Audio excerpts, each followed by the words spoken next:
the Ignis. Thaddeus Ignis or something like that. That's the one. I think I might be So right. whenever That's he just uses that, you need ridiculous. to react to that one as quickly as possible. I feel like knowing the right movement to make against that is even harder than Phoenix Egg, because sometimes going to hit it isn't the right move, and sometimes going to walk away from it isn't the right move. It's a lot less clear than it is with the Phoenix Egg, where it's almost always you punch the hell out of that thing. So keep it light. Playing against that hero requires a little bit of a bigger brain, and like you said, he's one of the better support heroes. I agree with that. Great for defending high ground as well. But we've ignored the other heroes in this draft. Yeah, Zeus getting picked up for EHOME, and then the support duo of Oracle and Lion here for IG. Your save and your nuke and your hex. So, and your lockdown. IG, I like the support combo. I just think sometimes I feel like 2 5 positions or 2 mainly 5 position supports usually come up short in terms of supporting. Does that make sense? It does. Yeah. I mean, I think Lion can be played as position 4 a lot easier. Obviously, but again, he doesn't really need gold to do anything. Can perform pretty well with it. I mean, Finger of Death is no joke these days. The way that it scales into the late game and the AoE damage it does with the Aghanim Scepter. I feel like that one's pretty important. But Oracle isn't that weird of a pick either, just because we saw how much they needed Oracle in that earlier game we were watching, game 2 of what were the two teams again? Sirius versus VG. Yeah, that Oracle played a crucial role in stopping the Faces Void in his tracks. And it was actually Oracle going down in the end that cost him the game, and not anything else. Him with buyback, so picking him up in response to the Faces Void makes sense to me. And Bristleback is a 4th pick for EHOME. It's pretty versatile. That hero's played both in the safe lane and in the off lane these days. Generally, you want him to be like a utility / tank frontliner. Put him in front, let everybody else hit the tower and whatnot, let him soak up the damage, the spells and whatnot, and be kind of a threat to the enemy team, hard to get through. So, really powerful hero there as well. People have changed the level 1 build on Bristleback as well, haven't they? I've actually seen people go goo. Really? Yeah, people go goo right away in Bristleback just because I think it slows a lot more than it used to right away. You can actually get first blood if you get anywhere close to him. And I'm interested to see what position he'll be in too. Does that affect the build either? Like, if you're mid just or pick it up at level 1 casually. They're just like, okay, I'm gonna take a rune fight. I'm gonna get goo right away. If anyone gets anywhere like in range of me, I can run them down with an ally. I was watching this actually happen when I was casting the NA qualifiers for this. Like, I think NA's Last Hope, the team with BSJ, Jubai, and Monkeys Forever, was running Bristleback, and they actually at that point. Yeah, BSJ did the 200 IQ play of going goo level 1 and got first blood with it. I think I've seen a couple other people do it in pubs too. Did they come up short on that? Not to be rude, I'm not. They won that game, but they did come up short. They ended up losing to Demon Slayers. Oh, the team I would have played next had I actually had a chance. I'm sure you would have done fine. I need to find a better team. Announcing that I am a free agent. I'm looking for a team right now in the position 5. I think with a lot more less tilted guidance, I could be very on it. Anti-Mage, last pick. We were just talking about this hero. Not in this draft specifically, but we were talking about him in the previous series overall. That is correct. I'm interested in seeing Anti-Mage gameplay. I'm going to be honest with you. I don't think that Anti-Mage is that strong anymore. I think he's one of the better heroes for playing against Bristleback, though, just because if you knock that hero's mana down and you keep it consistently low, then you're in a really good place in the laning phase. It's one of those weird heroes where Anti-Mage isn't necessarily that good in lane, but he counters certain heroes super well. That being like a lot of heroes would lose to Undying in the lane, but Anti-Mage does super well against that. A lot of heroes would lose to Ember Spear, but Anti-Mage can 1v1 in that scenario super well as well. I don't think he does that amazing against Bristleback, but I think he does a lot better than other heroes do. Think we So, paused? did we pause? I feel like this this wait is a little bit longer than it normally is. Well, I just also the don't see top any... row, all of EHOME's heroes are frozen on my screen, and usually that means there was a pause. I see. Or not. I don't know. Technical difficulties, everybody. I lied. My bad. Ooh, lion. No worries, it felt a little bit longer than normal. Kaka, 4,480 to 3,113. Wow. Dota 2. That, yeah. It's a pretty high win rate as well. I thought Val Force said 50%. That is a really high win rate, I feel like. I already changed the overlay, so we're good there. Where's this Perfect. Zeus playing? Mid. 897 is going to play the Zeus mid. I think a lot of people feel like the Zeus is strong in the 4, but I saw Zeus recently mid, and it did really well. I mean, people were still running Zeus mid at TI, I remember a couple games. Like, the people who won the tournament, too, I think ran Zeus mid. Yeah, but that was a Guys are pretty fluke. good. Oh. 2-time flukes. 2-time fluke. The back-to-back. Buy a lottery ticket, right? Yeah, seriously. With all that money, they're bound to win. Alright, let's see. Anti-Mage is going to get run at here. Fortunately, he's one of the heroes that isn't threatened by that level 1 goo strat. In fact, Bristleback decided not to opt for the goo. He went Quill Spray before even running into the enemy. So maybe that strat isn't believed in China.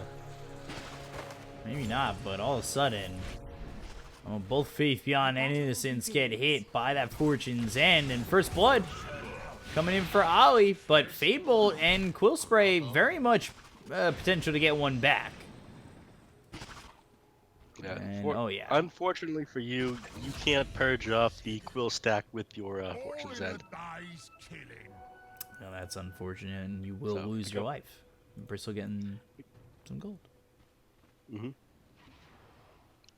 Now, there's two ways to play this as Bristleback. You can either up your mana right now, or you can do the 200 IQ play of letting your mana sit at 0 so the anti-mage can't do any extra damage to you, and you're not actually worried about his mana break. Is it worth it, though? Because I feel like you went Kato Bristle for a reason.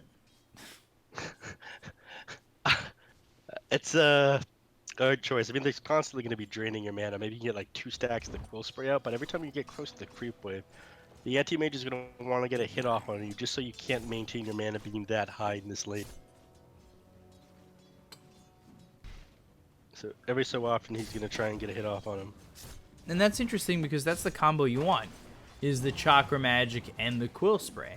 But you're up against an anti-mage that's going to keep your mana at 0. So is the preferred matchup potentially the other way around, where you want Bristle and Kato bottom? I would probably say so. I mean, Faces Forward would do a little bit better against the anti-mage just because of high armor and the chance to bash. Either way, anti-mage was a pretty smart last pick, like I was talking about. There's certain heroes anti-mage does super well against in lane, even though he's generally seen as one of the weakest laners in the game. And these happen to be those heroes. And then a Jug mid, not something you see too often. If at all. And he's getting a little bit of the beatdown for this. It should be staved off slightly with the fact that he has both a magic stick and a healing ward behind him. The Zeus has expended a lot of his mana already, but the Juggernaut is going to struggle to cancel these clarities since he's a melee hero.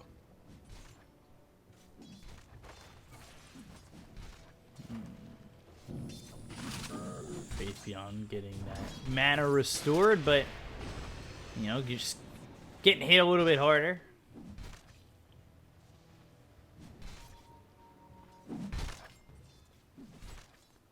We're just, you know, so far sitting even at 1.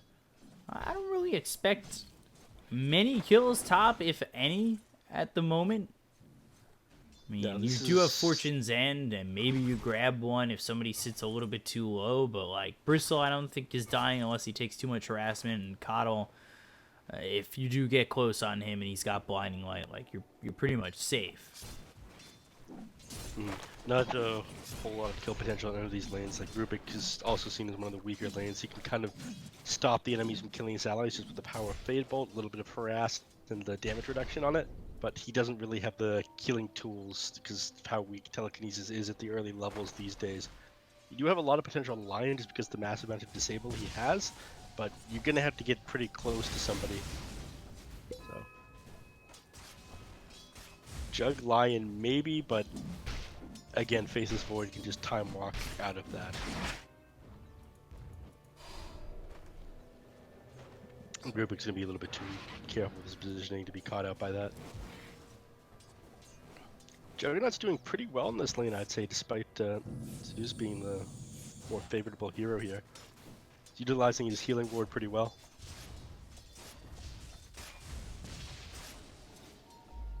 Definitely, you know, a lot more of a significant play here from Jug than I thought he'd get. Like you said, it's just, oh, wow. And then you eat a lot of damage like that, and you remember you're up against the Zeus mid.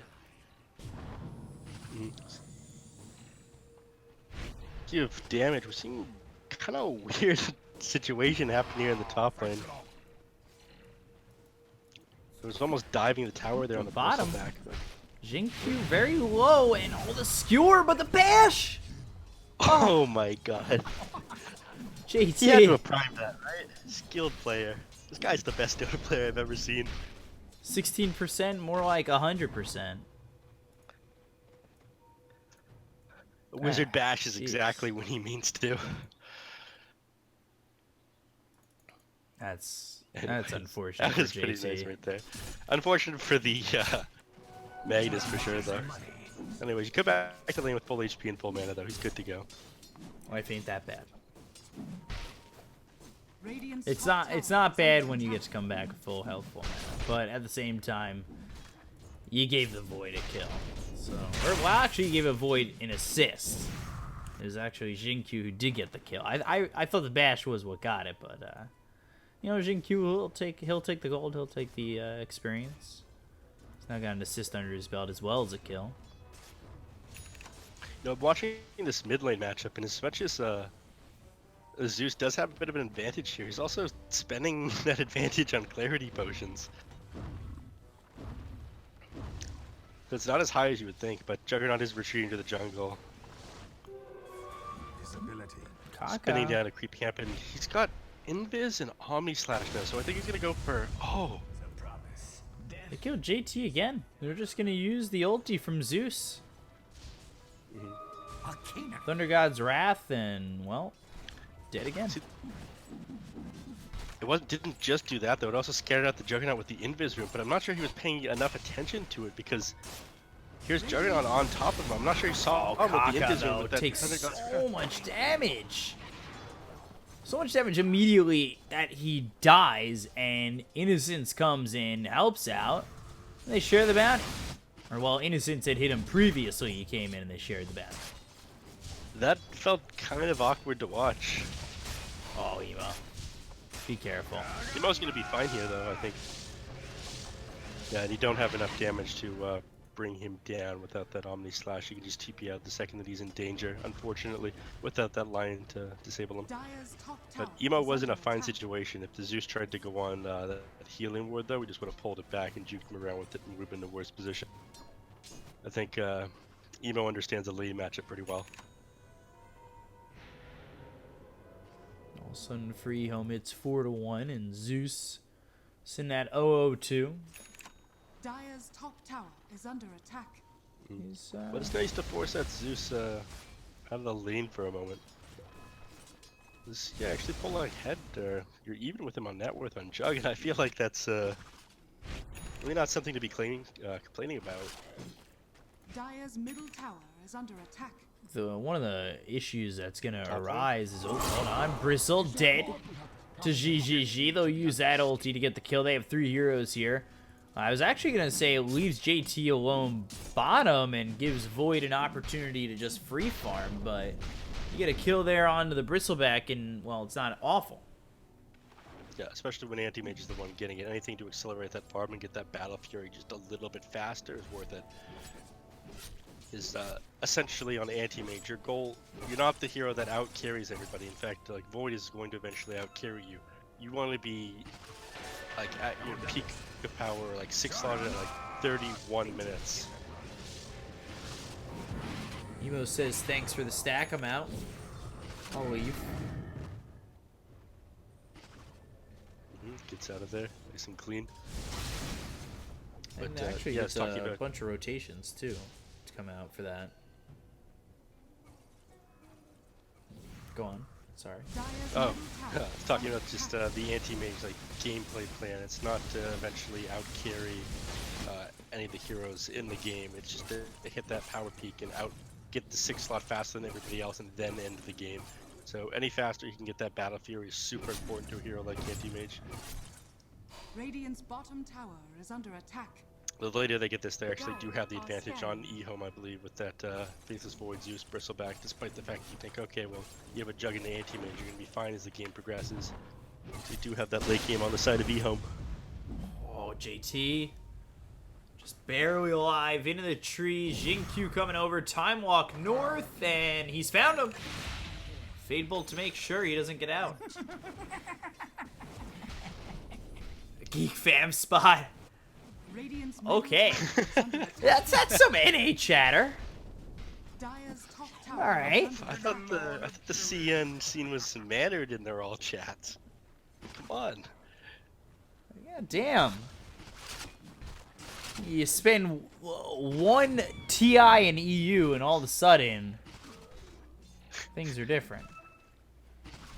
Dire's top tower is under attack. I'm sure the boys on Chaos were just a bad influence on young VT Faded.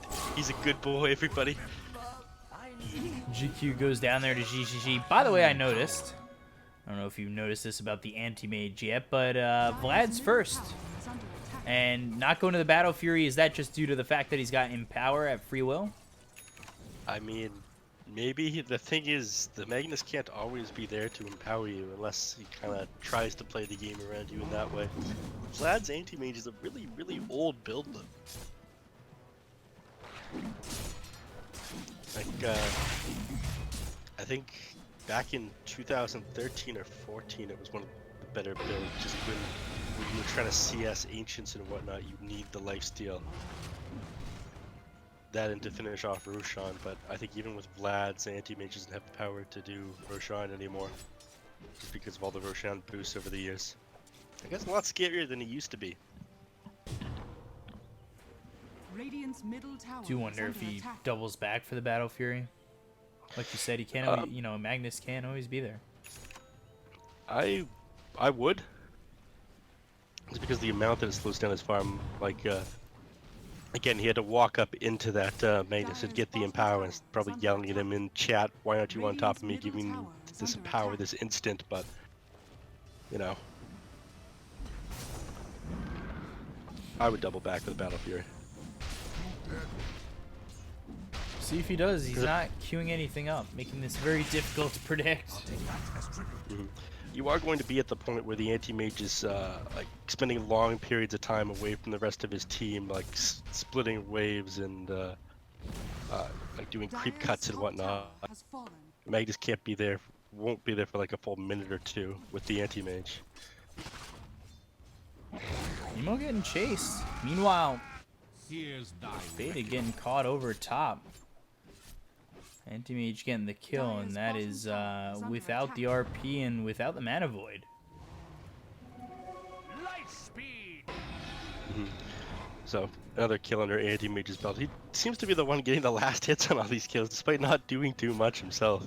But this is a good thing for him. Dire's middle tower Speaking of is weird under things, he's attack. got an ultimate orb queued up, and that's it.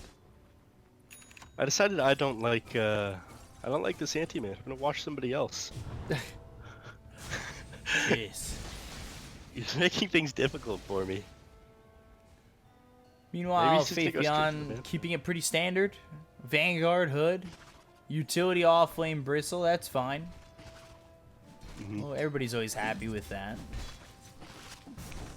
Yeah, I mean, in this game especially, And they being find able to... GT. He's got RP, so I wonder if he just holds it or are they trying to... they were trying to maybe get a telekinesis out, but he's just gonna get chased down.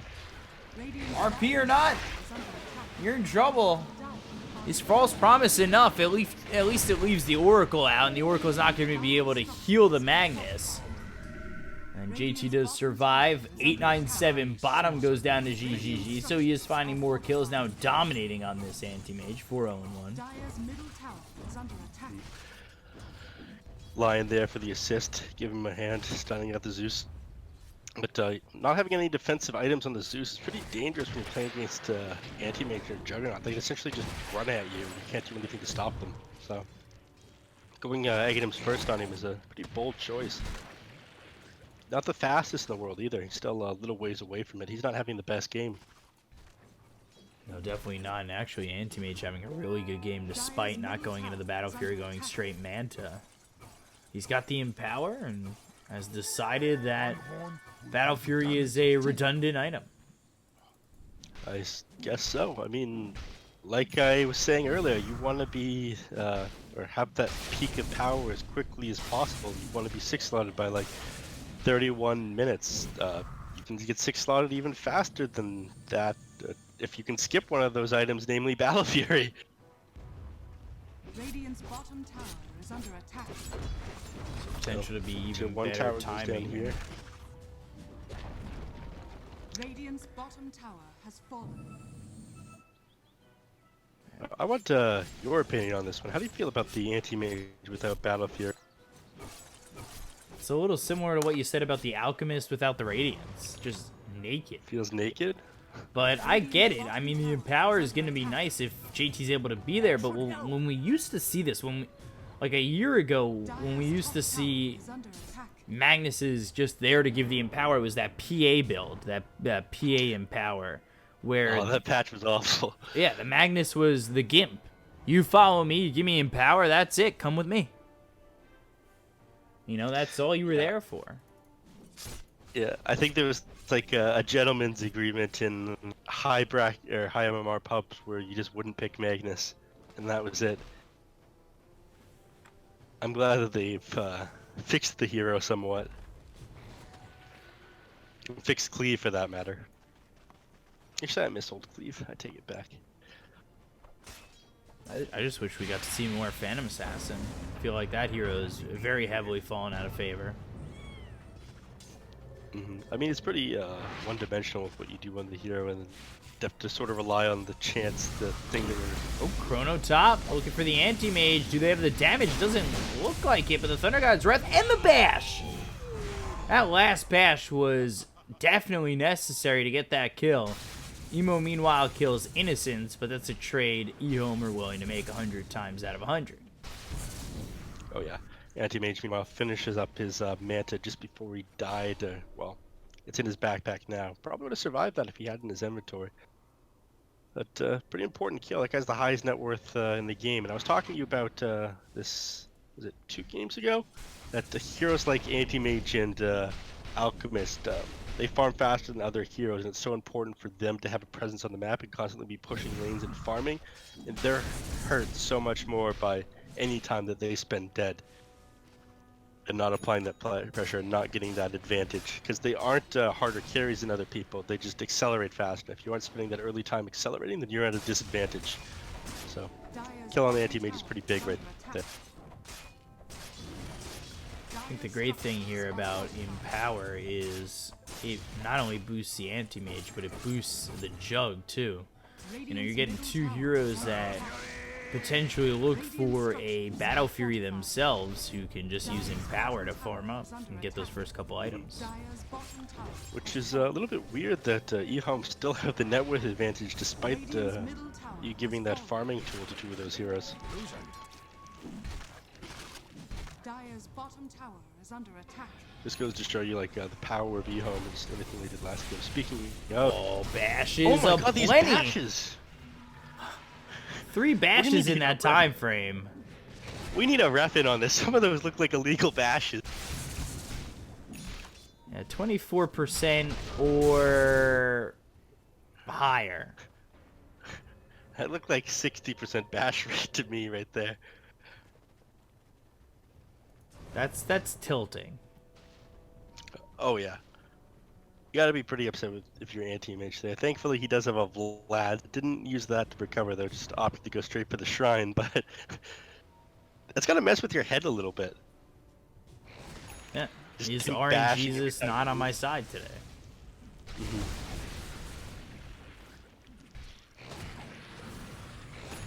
Now they've got that Nimbus to throw into the Chronosphere as well.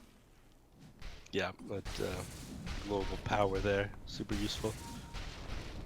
I was kind of skeptical about the build that Zeus was going with the lack of escape item against the anti-mage and the Juggernaut, the fact that he could just get run down, but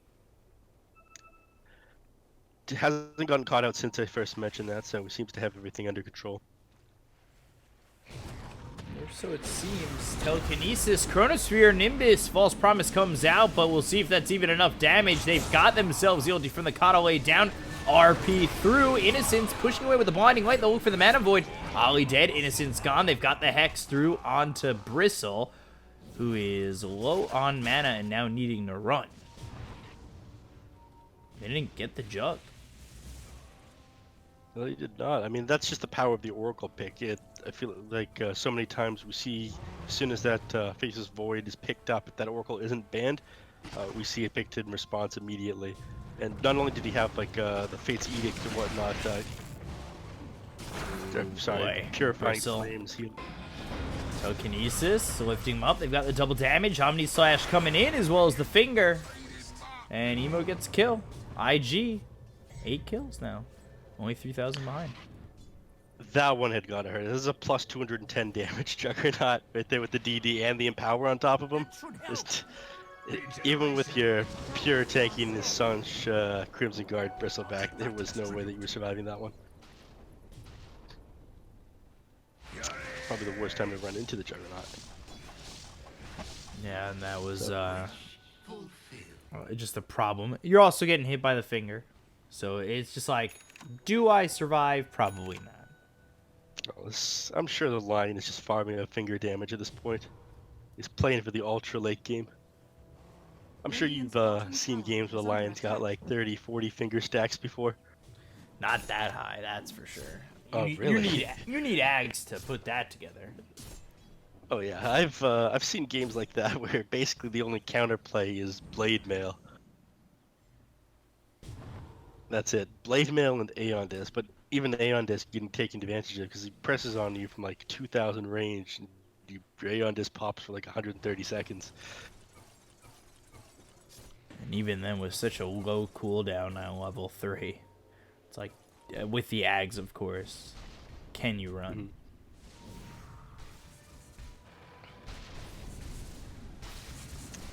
Anti-Mage putting this Battle Fury to Mantis style to use.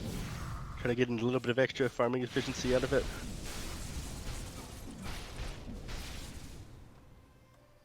All of a sudden, this game's sitting at about even. And Power really doing work. That's another thing that Vlad's does allow, though. The extra mana regeneration from it allows you to spam your blink a little bit more and use that Manta because you don't have that mana regeneration from the Battle Fury.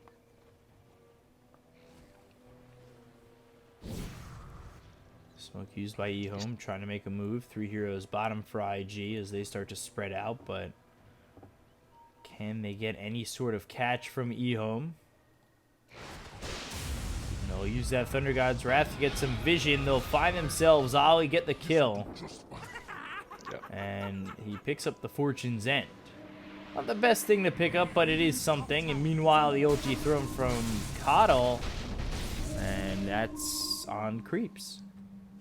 Swing and a miss. Nice attempt at the Lion there. They're trying to get a little bit more out of that smoke ink than they got. It's because while you are running around as 5 heroes doing that, you do have anti-mage with Empower farming. And every minute you have an anti-mage with Empower farming is a bad minute.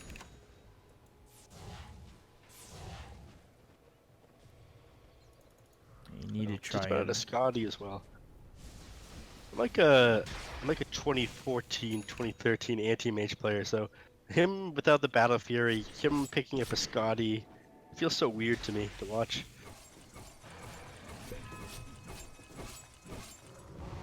And this is if they can kind of figure something out in this game plan on EHOME. Against this Battle Furyless empowered anti-mage that's got quite a chunk of farm. Mm-hmm. An anti-mage is probably going to want to go for the extra magic resistance talent at 25 as well, just because he's playing against a Zeus Coddle Faceless Void, and Faceless Void actually opted to go for the Maelstrom, so a large chunk of his damage is going to be magical as well. Extra magical damage talent is going to be put to use if he decides to get that. And that'll catch the smoke and realize where GGG and JT are.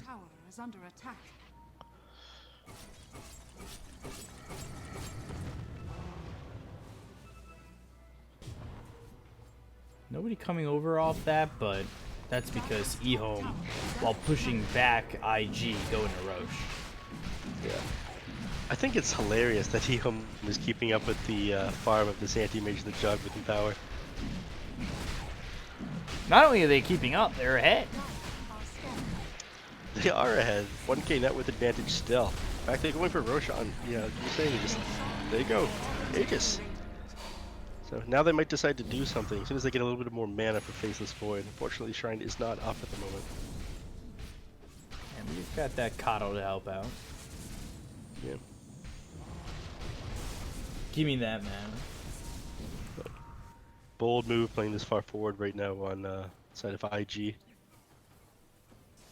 Note the Aegis, maybe they figure that some of these EHOME heroes are pretty low HP after doing the Roshan. In fact, they are not, and they try to find anybody somewhere. And GGG goes after Xingqiu. He pops the Manta, and now Coddle's got that ult down, but it's not going to help. Xingqiu immediately dead. Nimbus taken out, as is the Coddle ult of the Fattest Ignis, or whatever it's called. Innocence dies, 897's gone, and Omni Slash is used to kill the Bristle. So, that went horribly. Maybe, okay, Invictus Gaming obviously knows something that I do not. They figure, okay, this is our power peak. Right now, you can't bring down our anti-mage. We can funnel you up and pick you off one by one. I mean, that was so weird because you have the vision of them over here. Radiant's middle tower has fallen. That, Radiant structures. I'm not going to say Maybe on that's the the side of- game, but that is a big shot to the heart. And I feel like Keeper of the Light delayed his buyback a little bit more than they should. Maybe they didn't figure that they'd try and break high ground right now on Invictus Gaming, but why wouldn't they? You still have Chronos. You still have Chronos Fear up. Might try and get something from it, but they realize they can't bring down Anti-Mage. He just has too much HP with his Eye of Scotty. At 61% magic resistance, 2200 HP, you can't take him.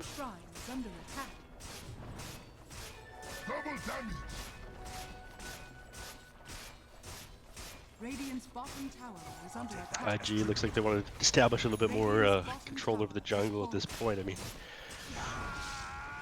that just felt a little bit like a disaster, that team fight. Getting caught out there like with just the Rubik and then slowly losing more and more heroes there as a reaction. It didn't feel like the EHOME that we were watching last game. Yeah, methodical, clean. It didn't have any of those aspects of the game that they played before, and well, now they're in a bad spot and down 3,000 net worth. They were keeping up for a while. They'll head over towards top. Thunder God's Wrath gets used, and they realize how far away from anybody they actually are. Radiant's top tower has fallen. I mean, they have to be playing catch up now, but once you take the shrines, I feel like once Invictus Gaming heads over there to do that, there's not a whole lot you can do on EHOME. I do think that they have the late game going forward, but again, at the 31-minute mark is what I was talking about as far as timing for this anti-mage, and I feel like they're going to be ready for that. He's going to be 6 slotted around that time, or very close to it. Radiant's bottom shrine has And that's when fallen. he's going to try to end the game. It makes it so much easier with one set of racks opened up and shrines no longer on the map if they're able to do that. Dire's top tower is under attack. You know, let's also not forget that EHOME was the one who took the Aegis, and, well, it hasn't really, parlayed into much. I mean, it's good that they didn't lose that. Radiant's bottom tower If any of is the other under heroes that had died in that team fight was over there in their jungle when they got slaughtered, then I feel like they just would have been wasted. Thankfully, they still have it on Faceless Void, but just for another 53 seconds now. I'm not sure he's going to get much use out of it, like you were saying. Radiant's top shrine is under attack. Maybe try to make a play with it, but that's if they can. And it may not even be possible. Anti-Mage, meanwhile, going into the Abyssal Blade. Jug happy to go into a Basher of his own as he's picked up the Butterfly. And Magnus, who, has been giving out the Empowers, has farmed up pretty well himself. Blink, Dagger, Guardian Greaves, Refresher Orb next. And they have found Innocence. They've got the Hex. They'll throw the Finger. And that is now 4 stacks there for an extra 160 damage on the Finger. Yeah, let's keep in mind, this guy's dead without buyback for 60 seconds. This is one of their main lines of defense for, protecting high ground. Right now, Zeus is at 0 mana, so if these guys rush forward right now, they have a decent chance of taking something off of EHOME. Very least, if I were them, I would take a shrine to tier 2 tower, but looking for something a little bit more. Unfortunately, I don't think the Rubik is more, but... VT Fade, the Stolen Finger actually comes into play. Meanwhile, on the backlines, they've got an RP. VT Fade with the BKB, but the bash is coming through. They did get the kill on a Jinkyu, who no longer has control of that Finger, but did get a stack on it. Radiant's top shrine. Solid play out of EHOME, though, being able to kind of offset the aggression of Invictus. So they're down. Anytime they can buy while their Coddle was down without buyback is super important to them. Not losing any cores there was big.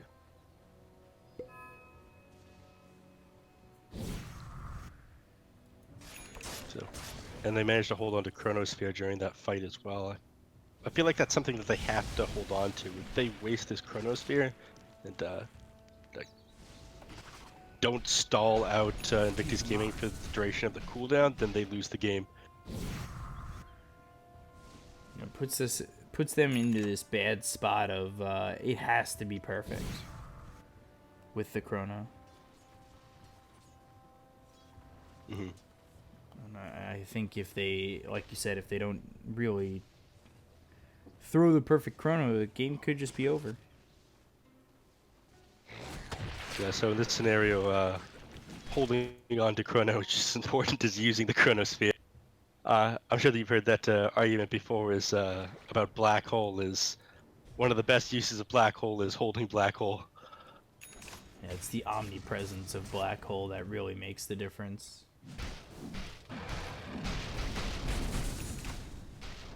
And they've got Void with a 9-second BKB, Mjolnir, and the MKB ready to roll.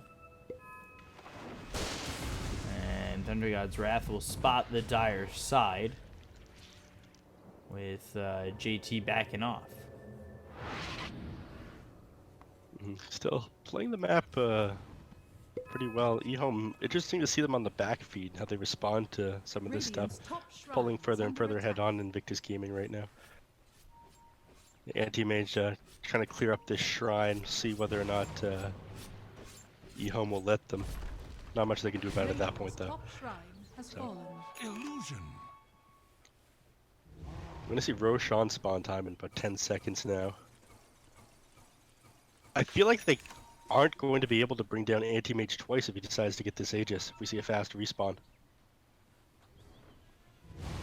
They've been struggling to kill him even once, as he's 4-1 and 8. GGG doing a really good job of continuing to put the pressure on. Yeah, I mean, as much as I was talking about me being from the past, I have Scotty super weird to see on Anti-Mage. That extra bulk that's giving him in this game, in fact, they have to be so much more careful and get a so much more perfect Chronosphere in order to bring this Anti-Mage down. Is pretty big, so the extra bulk gets from that is good. But if they bring him down once with a perfect Chronosphere because of that Eye of Scotty, they aren't going to be able to do it a second time via this Aegis of the Immortal. Dire are scanning. Nemo that goes might into be the what Roche they pit. We'll try to get this Aegis. Meanwhile, Keeper of the Light. Finger comes in. Yes, the Ignis Fatuus is there, but Kaka now 5 stacks on that finger. An extra 200 damage coming through. Yeah, buyback still on cooldown, not enough money for it on the Keeper of the Light. This is the perfect opportunity for them to go for this Roshan. And no, actually, yeah. No Will-O-Wisp to use for this high ground defense coming up here either. That's going to be on cooldown for another 100 seconds. I'm not sure they're going to be able to hold. I was talking about the struggle it would be with just the Chronosphere not being able to bring down the Anti-Mage. Oh, RP finds VT, and this could be a problem as he's out of mana and out of life. Such sorcery shall not prevail. Wow.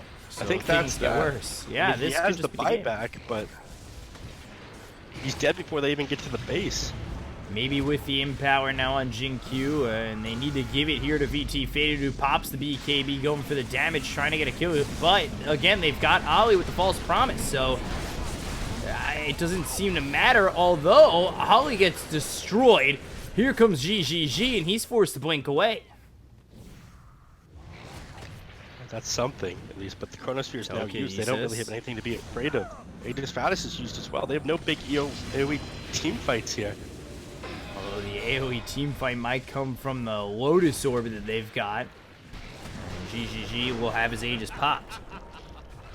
They do manage to bring down the Giant once.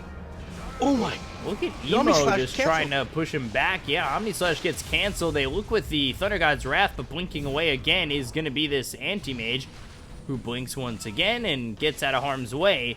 JT already TP's out. And they held. It cost them one buyback, but they did manage to hold there. That would have been absolutely perfect if they managed to take that fight without the Void being caught outside the base first, but I'm shocked that they managed to do that with both the Chronosphere and the Will-O-Wisp on cooldown there.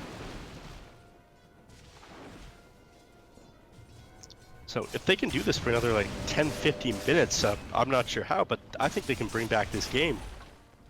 It's just gotta be slow and conservative. Invisibility. Yeah, I mean, I think Wise, a couple of improvements to make at the moment. He's the Coddle, he's sitting on the back line, should be the one being caught out. Speaking, Rubik is caught, but they've got the Nimbus and the stun! Illuminate comes in and they get the kill on Akaka. They turn that around. okay, I was questioning the use of Ignis Will-O-Wisp there once again, but if they could bring down the line with that one, they're turning this game around slowly but surely. Not being able to get the Rubik off there with like your Lion gank with an Anti-Mage, you're starting to slip on IG. Don't want to let it continue to get far away. As Void continues to farm and is happy to do so. And he will outcarry the Jug and the Anti-Mage eventually. Same goes for the Bristleback, just gonna be too hard to bring down. They do have the tools for disabled in the form of the Lion Kit and the Magnus RP, and they do have the Oracle. Those have been super big in these fights, but at the end of the day, the power of a good Chronosphere, as we saw in the previous series of VG versus Sirius, can make or break a game. So we'll see what EHOME have in store, what they can do. Refresher for Zeus, Lincoln's for Bristle, and then Butterfly Satanic for the Void. Meanwhile, Innocent's caught again. He's got buyback, though. Yep. And Will Wisp in 24. Yeah, Omni-Slash was expended for that kill. Radiant are scanning. Speaking of, I think one of the biggest things that cost him that fight in the mid lane earlier that EHOME just managed to hold was the canceling of that Omni-Slash. Nimbus, you need to be careful on the anti-mage if you get caught out.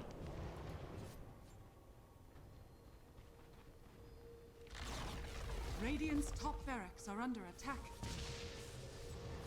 Surprisingly allowing that tower to go down. Now they've got the telekinesis. Are they going to line this up with a potential chronosphere? I don't know if they really can with the Oracle still alive. But meanwhile, taking your mid-center axis emo. BKB's going to be popped. They'll go for the RP. They'll get the kill on a VTV. He doesn't have buyback. That could just be the game. They look for the Bristle now, but, I mean, mid-center racks are gone. Top set soon to follow. Without him, without the use of that chronosphere, I'm not sure that you have the damage. Refresher. Nimbuses. Great false promise to keep him alive once again. And Ollie will die, but is it going to be in time to blink away? And Emo survives. Meanwhile, Anti-Mage and Lion, they combine to get another kill here on Innocence.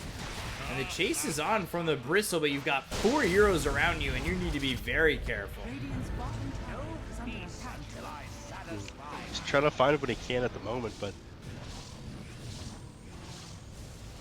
down there at the bottom line, they have their eyes set on that last set of racks. But the way that IG played that, splitting the team up, making sure that they could get like both the melee racks, the top lane, the set of racks in the mid lane, was super well played. I mean, the worst thing though in this fight is just the Faceless Void going down without buyback. Them taking advantage of that, seeing that his buyback is on cooldown because that fight earlier. Stop myself short here. Ooh, wow, BKB from GGG. We got the disarm on the Jug. There's the Mana Void. Rubik trying to get away. They look over at 897. And the blink back once again. I mean, this is about to be megas. You got to make something happen. You've got the telekinesis, but you're not doing any damage. Look over the Bristle, the blink back again, looking for Zeus. There's the RP, and the stun follows it up. GG's going to be called because they're up against Mega Creeps, and IG even the series at 1. 1-1s. 2 series that we've seen 1-1 so far tonight, and IG had like a pretty insane performance. They knew exactly what their timing was, and they pressed forward on it. I feel like a couple of mistakes were made as far as defending high ground with the Coddle being caught out and whatnot. Same with the Faceless Void earlier. They just weren't able to hold until the Faceless Void hit that peak timing. IG played that pretty well, but I feel like Y on the Keeper of the Light could have played a little bit better, maybe a little bit more defensively, waiting for those timings on the heroes on his team. But extremely well played by Invictus Gaming. And they do a good job. They take game 2. They split the series even at 1. You know, Emo going 7-0-5, GGG 7-2-11, and the series splits, and we'll be going into the 3rd series of the day. Series against Look for Smile, and then IG Vici, and then EHOME Look for Smile. So 3 best of 2 still yet to come. 6 games ready for you. Just hitting the 4 a.m. mark on my end, and we'll be back in just a moment. I'm your caster BCop, joined here by Neff at BCop92 on Twitter, at Neff Sensei on Twitter, and we'll be back in just a moment. Stay right there.